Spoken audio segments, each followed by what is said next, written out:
এতদিন থেকে ফোন ব্যবহার করেন কিন্তু হোয়াটসঅ্যাপের নতুন নতুন সেটিংসগুলো এখনও জানেন না।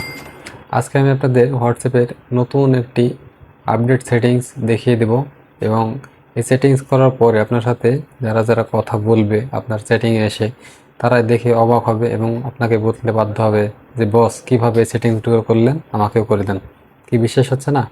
স্ক্রিনটা লক্ষ্য করুন, আমি আপনাদের হোয়াটসঅ্যাপের ইউনিক একটা সেটিংস শিখিয়ে দিচ্ছি এবং তারপরে আপনারা রেজাল্টটা বুঝতে পারবেন। তো স্ক্রিনটা লক্ষ্য করুন, খুব সহজে শিখে নিতে পারবেন। এরকম ইম্পর্ট্যান্ট এবং নতুন নতুন ভিডিও পাওয়ার জন্য সব অবশ্যই আমাকে ফলো করে পাশেই থাকবেন।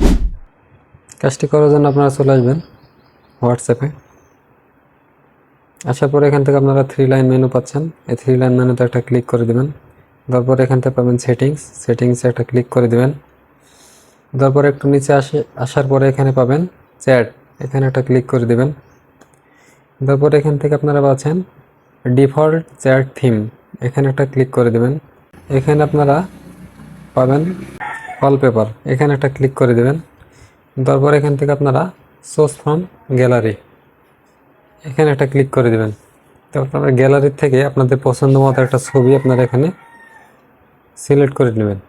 আমার এই ছবিটা পছন্দ, এটা আমি সিলেক্ট করার পরে এটা আপনারা যেদিকে ইচ্ছা ক্রপ করে সেট করে তারপর উপরে এখানে একটা টিক মার্ক দিয়ে দিবেন। আমি দিয়ে দিলাম। দেওয়ার পরে এখান থেকে আমাদের কাজটা মোটামুটি শেষ। এখন আপনারা যে কোনো একটা চ্যাটিংয়ে যদি ঢুকেন, যে কারো একটা চ্যাটিংয়ে ঢুকলে দেখবেন সেখানে আপনার এই ছবিটা দেখাচ্ছে।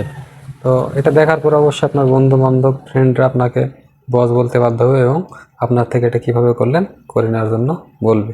তো আশা করি বুঝতে পারছেন। ধন্যবাদ সবাইকে।